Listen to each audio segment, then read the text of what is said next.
भारत और नेपाल दो राजनीतिक देश होते हुए सांस्कृतिक रूप से, विरासत के रूप में, पूर्वजों के रूप में हमारे सिद्धांत और हमारे गंतव्यों के रूप में हमारी जो एक रूपता है वो हमें एक दूसरे के बहुत ही निकट ले आती है। ये भारत नेपाल के एकता का, उसके साथ में एकात्मता का, बंधुत्व का और अनादिकाल से चली आ रही उस शाश्वत यात्रा का और अनंत काल तक चलने वाले हमारे उन मजबूत संबंधों का एक सेतु है जो हमें बांध के रखे हुए एक दूसरे के साथ हमारी एक बहुत ही strong emotional, divine, spiritual connectivity है। और इसी प्रेम के साथ एकात्मता के सूत्र में बंधे आप सभी वहाँ महानगर पालिका, नगर पालिका, ग्राम पालिका आदि और अलग अलग विविध क्षेत्रों में, सामाजिक क्षेत्र में, राजनीतिक, शिक्षा आदि, चिकित्सा आदि के क्षेत्रों में जो एक बड़ी भूमिका में हैं, ऐसे ये बहुत थोड़े ही समय पहले निर्धारित किया था कि कुछ ऐसी श्रेष्ठ आत्माओं को यहाँ पर आमंत्रित किया जाए। आप सब अपना अमूल्य समय, बहुत तरह की व्यस्तताएं होती हैं जीवन में, उन सब के बीच में आप यहाँ पर आए। वैसे तो हमारे पास में कराने के लिए, देने के लिए, सिखाने के लिए बहुत कुछ है। यहाँ सुबह के योग सत्र के अलावा भी फिर शिरोधारा होती है, अक्षितर्पण होता है, कर्णपूर्ण होता है, नस्य होता है, अभ्यंग होता है। वैसे हम कोशिश करेंगे कि कुछ कम से कम एक एक थेरापी का एक एक बार आपको अनुभव हो जाए कोई समय निकाल के, तो वो भी चेष्टा करेंगे। तो वो भी अलग प्रकार का एक पूरा आरोग्य का आंदोलन है। अभी पतंजलि वेलनेस में जो हम ये सब करके डायबिटीज़ फ्री करते हैं, लोगों को बीपी से मुक्त करते हैं, लीवर किडनी की कैंसर जैसे सुबह मैं बता रहा था, लास्ट में जो एक बहन आई थी उसका नाम कविता था और बेटी का लक्ष्मी, जो छोटी सी गुड़िया आई थी उसकी अमेरिका से, सियाटल से, तो 44 वर्ष की 44 इयर्स की एज में उसने असाध्य कैंसर को ठीक किया। और डॉक्टर बोल रहे थे तुम संतान तो पैदा ही नहीं कर सकती, उसने पूर्ण स्वस्थ बच्ची को जन्म दिया, जो आप सुबह देख रहे थे। ऐसे तो ये रोज की घटनाएं हैं जो मॉडर्न मेडिकल साइंस में नहीं हो सकता, नहीं हो पा रहा है, नहीं कर पा रहे हैं। Liver failure, kidney failure, heart failure, lung failure, brain nervous system के प्रॉब्लम्स, कैंसर जैसे रोग, कितने लाखों करोड़ों लोगों के हमने ठीक किए। नेपाल से भी हर समय 25-50 लोग यहाँ बने रहते हैं। किसी को ओबेसिटी है, किसी को वही liver, kidney, heart, brain cancer आदि की प्रॉब्लम से आते हैं यहाँ पर। आगे हमारा सपना है बहुत जल्दी नेपाल में एक बहुत अच्छा पतंजलि वेलनेस बन जाए। बात एक व्यवस्थित रूप से, एक आदर्श रूप में, जैसे यहाँ पर हम पतंजलि गुरुकुलम, आचार्य कुलम आदि चला रहे हैं शिक्षा के लिए। संस्कार मूलक शिक्षा होनी चाहिए। भारत सहित पूरी दुनिया में यह हालात है, पढ़े लिखे बेरोजगार तैयार हो रहे हैं शिक्षा में। 50 to 80% अनएम्प्लॉयमेंट है पूरे वर्ल्ड में, बहुत बुरी हालात है। ये क्राइसिस खाली विकासशील देशों का ही नहीं, विकसित देशों का भी हो चुका। क्योंकि एक लेवल वो था जब कुछ लोग पढ़े लिखे और उस सबको काम मिल गया, अब तो पढ़े लिखे बेरोजगार, बेकार। तो ये नहीं होना चाहिए। ऐसे बच्चे हो जिनमें ज्ञान हो, नॉलेज हो, स्किल हो, उनमें डिवोशन हो, डिटर्मिनेशन हो। यहाँ दो ही बातें कहते हैं, बच्चों को यहाँ ज्ञान देते हैं, भाषाएं सिखाते हैं, कुशलताएं सिखाते हैं, सब कुछ करते हैं। सबसे बड़ा काम एक करते हैं, इनको 18 घंटा अखंड प्रचंड पुरुषार्थ करने का अभ्यास कराते हैं, उनका स्वभाव बनाते हैं। 18 घंटा पुरुषार्थ करेगा आदमी, क्या नहीं कर सकता फिर।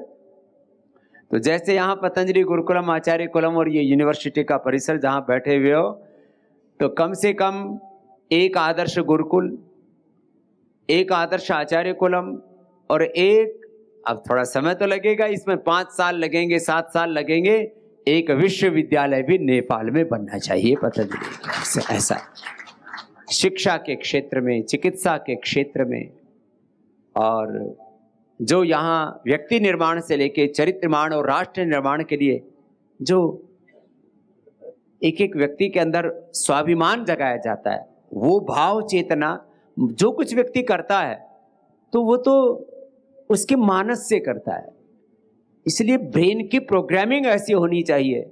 आज पूज्य आचार्य श्री बालकृष्ण जी महाराज या मैं स्वयं कुछ कर रहा हूं, उसके पीछे कारण क्या? एक विचार उसके पीछे कारण है, एक संकल्प उसके पीछे कारण है, एक भाव चेतना। अब उसको आप मानस बोलो, विचार बोलो, संस्कार बोलो, संकल्प बोलो, उसके लिए एक थॉट प्रोसेस, फिर एक आइडियोलॉजी उसके साथ डेवलप हो जाती है। मुझे इस विचार, इस संस्कार, इस संकल्प, इस सिद्धांत के साथ कुछ इस मानवता को देना है।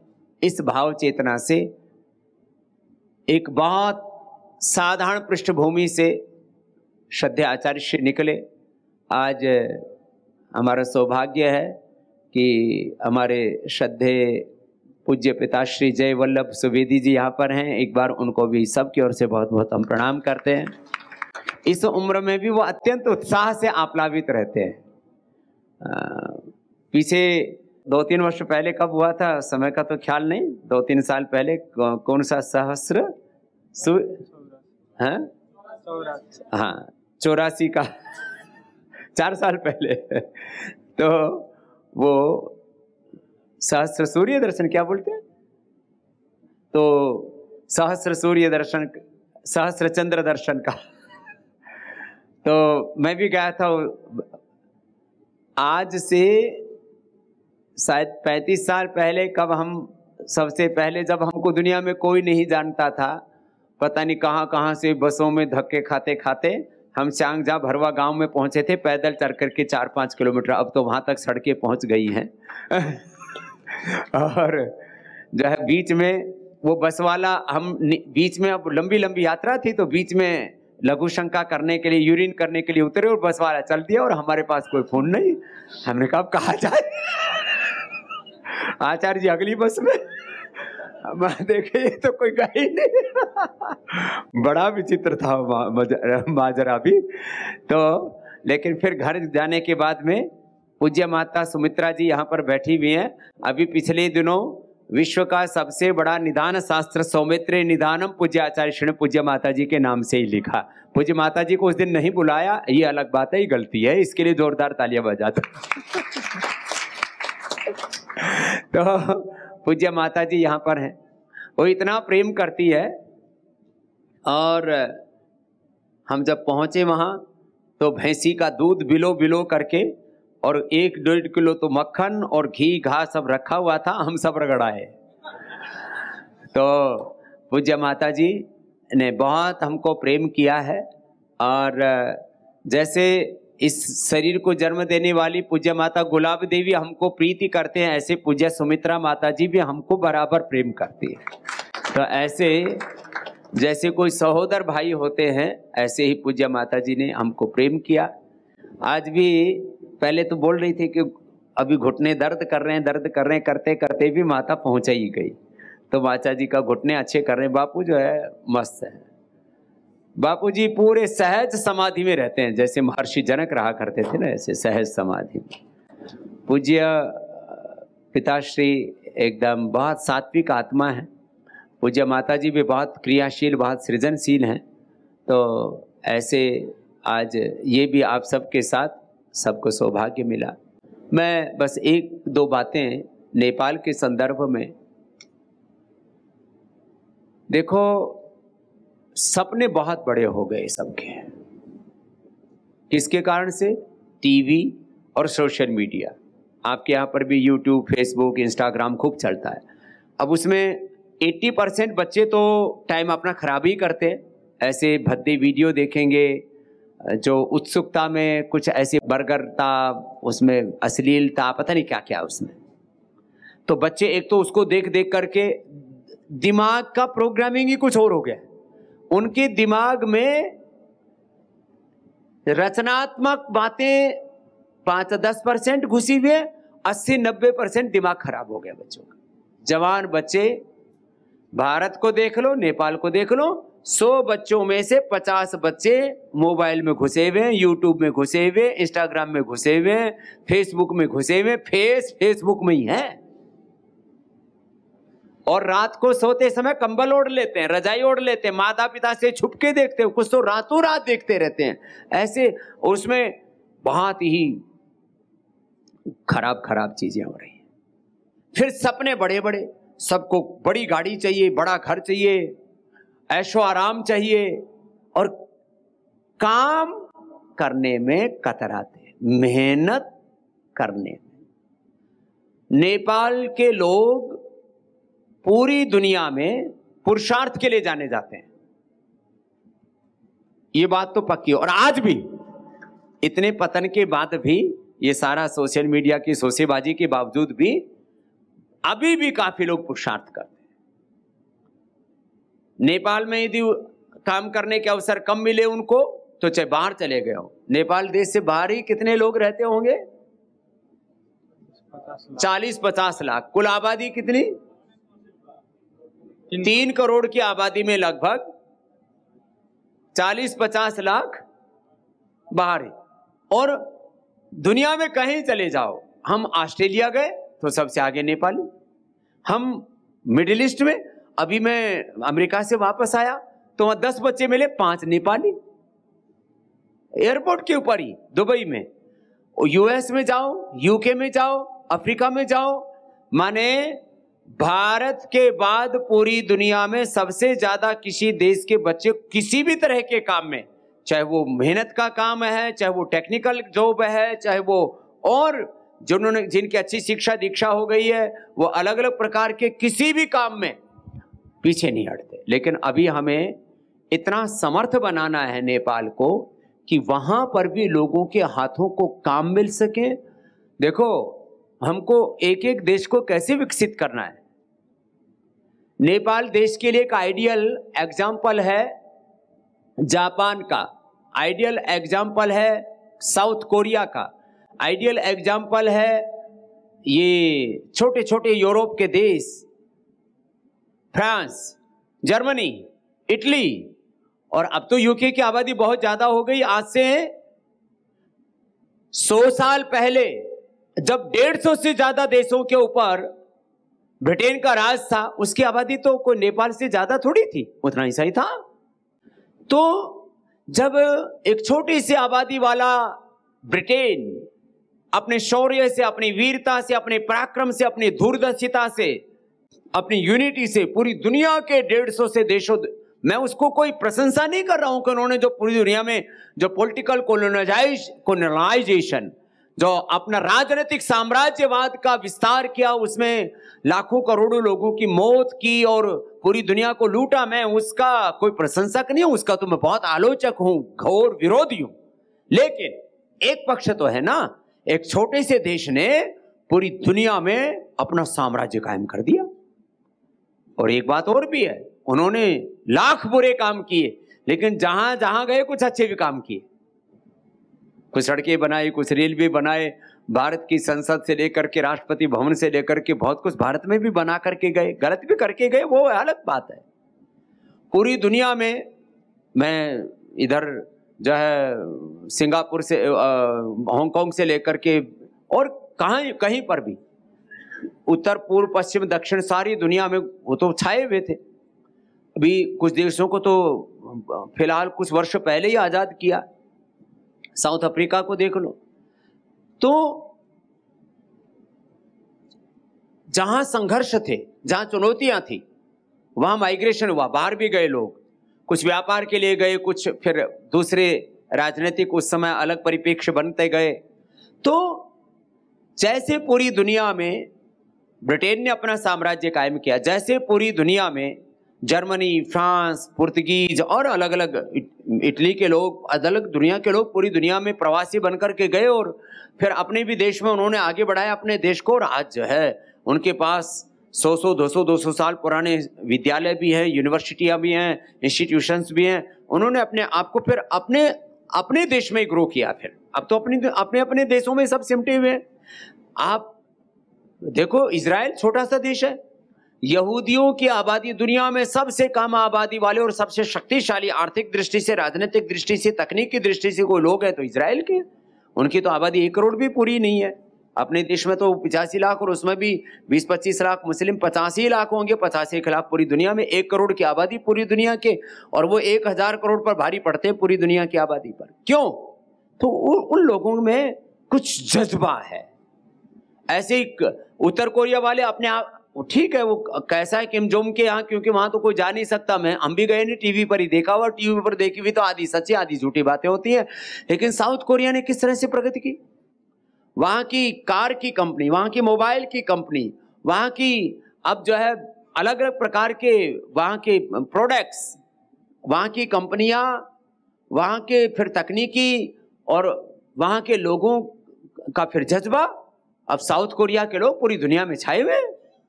और भी कितने उदाहरण हम ले सकते हैं ऐसे।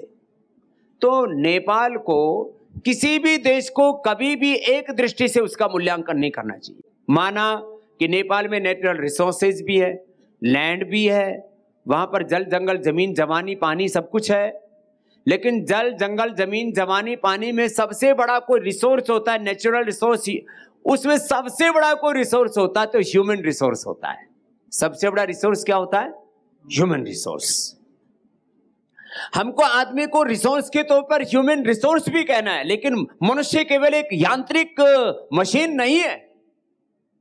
मनुष्य में एक बहुत अद्भुत सामर्थ्य होता है।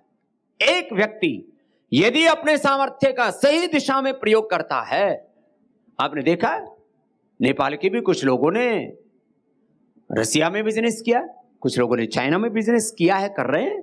कुछ लोग मैंने कहा ऑस्ट्रेलिया से लेके, मिडिल ईस्ट से लेकर के और रसिया से लेकर के इधर पश्चिम में ब्रिटेन में सबसे ज्यादा है, फिर कुछ यूरोप के अलग अलग देशों में, अब तो यूएस और कनाडा आदि में भी बस गए, कुछ अफ्रीकन देशों में भी जाने। ऐसे हजारों लोग हैं जिन्होंने सैकड़ों हजारों करोड़ का इकोनॉमिक वेल्थ भी क्रिएट किया है। और जो है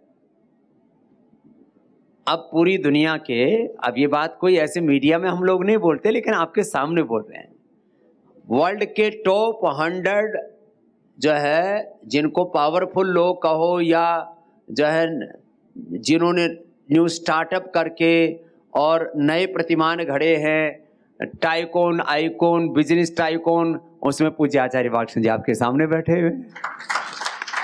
तो भाई जो है आदमी को करना तो पड़ेगा, रचना धर्मिता के साथ आगे बढ़ना पड़ेगा।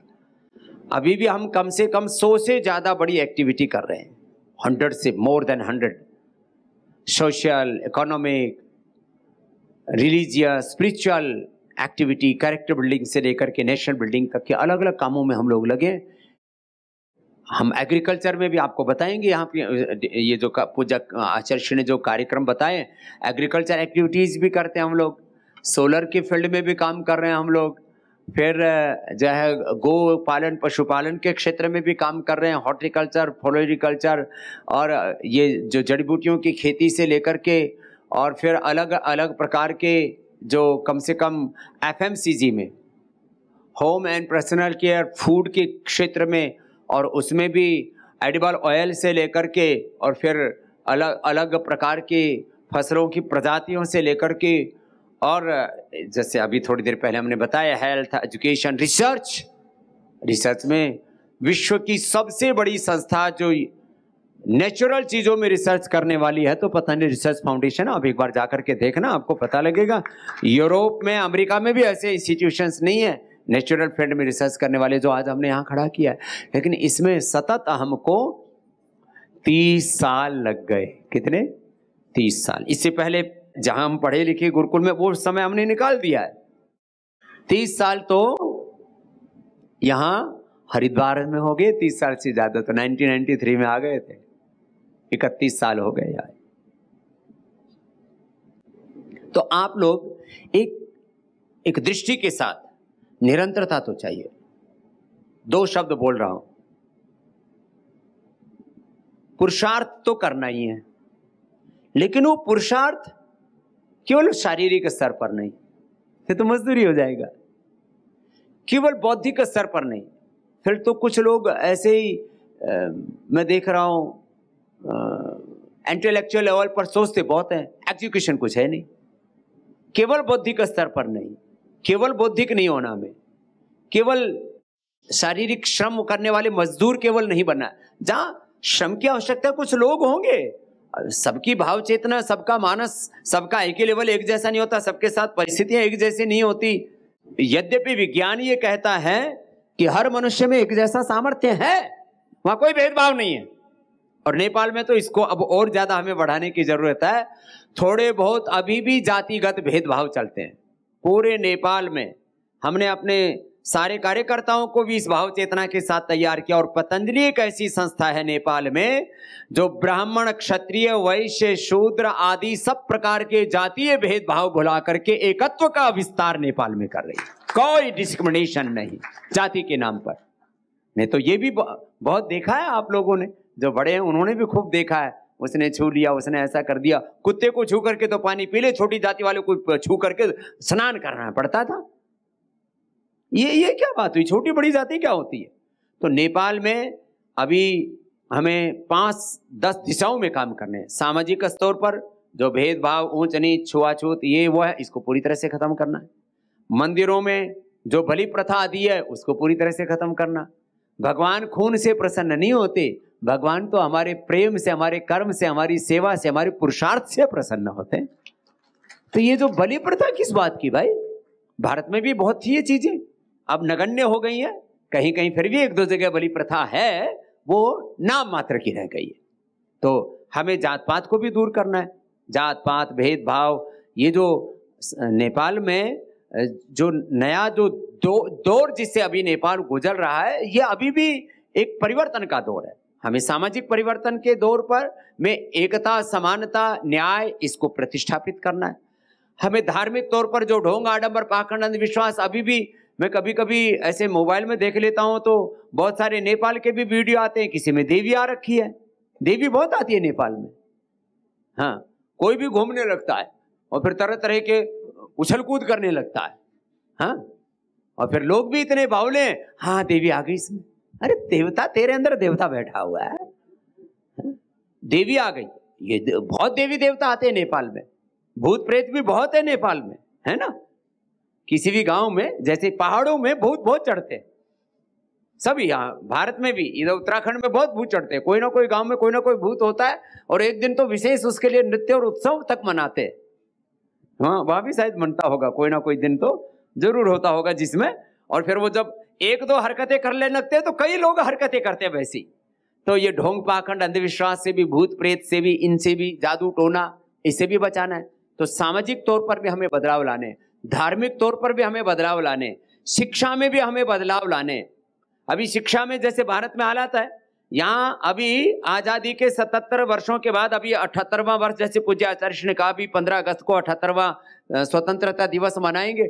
अभी भी यहाँ पर सरकारी स्कूलों में लगभग 90% यह हालत है कि नौकरी किसी की और कुछ प्रांतों में तो ड्यूटी कोई और करता है। लग गया खचेड़ू मल और ड्यूटी कर रहा रोडू मल। जिसकी नौकरी लगी हुई है वो काम नहीं कर रहा, उसकी जगह दूसरे को, उसको मिल रहे हैं 40,000, उसने 8-10 हजार में एक आदमी वहां नौकरी करने पे लगा रखा है, खुद अपने पता नहीं दूसरे काम में लगा हुआ है। स्कूल में टीचर, अभी मैंने एक हरियाणा का ही, जहां हमारा जन्म हुआ, उसके पास का ही सुना, नारनौल में एक विद्यालय में 25 टीचर आचार्य जी और 5 बच्चे 25 टीचर 5 बच्चे। और हम जब पढ़ते थे, एक टीचर और 100-150 बच्चे, हम मुझसे ही एक ही टीचर था, उमराव सिंह जी। एक हरिराम नाम का चपरासी था, वो जो है गांव में फिटिंग करता रहता था और उसके पैसे बनाता रहता था। हम बच्चों को कहता था, छोरो इतने बजे घंटी बजा देना। चपरासी घंटी बजाता तो हम घंटी बजा दिया करते। और वो जो है फिर वो गांव में फिटिंग करके, और हरिराम जो है वो फिर मास्टर जी के लिए वो जो है प्रकाश बंडल उसके लिए आता था। बीड़ी वाला मास्टर जी पीते थे। मेरी बात सुन करके मास्टर जी ने अब बीड़ी पीना छोड़ दिया बुढ़ापे में। मेरे से एक बार आए, बोले साहब जी आप मेरे बारे में ऐसे मत बोला करो, मैंने छोड़ दी बीड़ी। तो अभी भी हालात शिक्षा के जब भारत में नहीं सुधरे तो नेपाल में भी मुझे लगता है सब सुधार की बहुत जरूरत होगी शिक्षा में। खाली अक्षर ज्ञानी नहीं, बच्चों को भाषा के साथ जो टेक्निकल सब्जेक्ट्स हैं उनमें तो अभी पाठ्यक्रमों में बहुत सुधार की जरूरत है। जो भी पाठ्यक्रम चल रहे हैं कि हमारा लैंग्वेज का क्या लेवल है, जो टेक्निकल नॉलेज है उसका क्या लेवल है, जो आगे साइंस, कंप्यूटर और जो आर्टिफिशियल इंटेलिजेंस तक अब दुनिया पहुंच गई है, तो क्या उसके साथ हम मैच करते हैं? वर्ल्ड के जो वैश्विक पैरामीटर हैं उसके साथ हम कहीं मैच करते हैं? शिक्षा में बहुत सुधार की जरूरत है, चिकित्सा में बहुत सुधार की जरूरत है। ये तो अच्छा है, राष्ट्रीय चिकित्सा पद्धति के तौर पर विश्व में केवल एकमात्र देश नेपाल है जहां राष्ट्रीय चिकित्सा पद्धति के तौर पर आयुर्वेद को मान्यता है। उसके लिए अभिनंदन भी है, लेकिन काम करने के लिए बहुत जरूरत है, बहुत ज्यादा। शिक्षा में सुधार की जरूरत है, चिकित्सा में सुधार की जरूरत है, बहुत गुणात्मक काम करने, शिक्षा में, चिकित्सा में। राजनीति में हम लोग, क्योंकि वैसे तो सन्यासी यूनिवर्सल सिटीजन होता है, क्या बोलते हैं, वैश्विक नागरिक। सन्यासी क्या होता है, जोर से तो बोलो, ये बोध होना चाहिए। हाँ, तो I am not only Indian citizen, वो तो पासपोर्ट बन जाता है, आधार कार्ड बन जाता है, ये तो दुनिया की राजनीतिक पचड़ेबाजी है। सन्यासी वैश्विक नागरिक होता, और जैसे मैं भारत का हित चाहता हूं 100% वैसे ही नेपाल का भी हित चाहता हूं। इसको कहते हैं सन्यासी, जो एक वर्ल्ड सिटीजन की तरह सबके जीवन में खुशहाली, सबके जीवन में उत्थान, सबके जीवन में प्रगति, विकास, प्रकाश देखना चाहता है। तो I am a world citizen, सन्यासी। तो मैं फिर भी नेपाल में राजनीतिक टिप्पणी नहीं करता हूं, क्योंकि इसकी मर्यादा है। लेकिन वो आप समझते हो कि वहां राजनीतिक दृष्टि से भी बहुत सुधार की आवश्यकता है, जिसमें पार्टी की बात नहीं कर रहा हूं, राजनीतिक मूल्य, आदर्श, मर्यादाएं, दृढ़ताएं, विजन, कम से कम। जैसे कोई भी दुनिया में कहा जाता है देश किससे चलता है, कॉन्स्टिट्यूशन से। तो कॉन्स्टिट्यूशन के जो मूल्य हैं, आदर्श हैं, मर्यादाएं हैं, कॉन्स्टिट्यूशन में जैसा कहा है वैसा पॉलिटिशियन को होना चाहिए। जैसे करीब 20 साल पहले सोच लो, या 25 साल, आज से 25 साल पहले किसी को नहीं पता था कि नरेंद्र दामोदर दास मोदी देश का प्रधानमंत्री बनेगा। नरेंद्र मोदी जी क्या थे, आरएसएस के एक साधारण कार्यकर्ता थे, जो संघ के कार्यालयों में ठहरा करते थे, लोगों में कुछ जागरण किया करते थे, कुछ उनकी जैसे शाखाएं हम वो शाखा लगाया करते थे। उनके साथ वाले 50 आदमी तो मेरे से मिले होंगे, हरिद्वार से लेकर के पूरे देश में। बोले जी नरेंद्र मोदी जी तो हमारे साथ ही दरी पर सोया करते थे, वही संघ के कार्यालय में झाड़ू लगाया करते थे। अब देखो किसी के गिले शिकवे होते हैं तो वो भी हमसे बोल देते। मैंने कहा भाई देख, तेरे साथ दरी बिछाया करता था, ठीक है, लेकिन आज देश के प्रधानमंत्री तो तेरे को खुशी होनी चाहिए, तेरे से क्या छीन लिया। खैर, तो जैसे भारत में एक संघ कार्यालय में झाड़ू लगाने वाला, दरी बिछाने वाला और जमीन पर सोने वाला एक कार्यकर्ता देश का प्रधानमंत्री हो सकता है, ऐसे नेपाल में भी ये संभावना लोकतंत्र ने सबको दी है।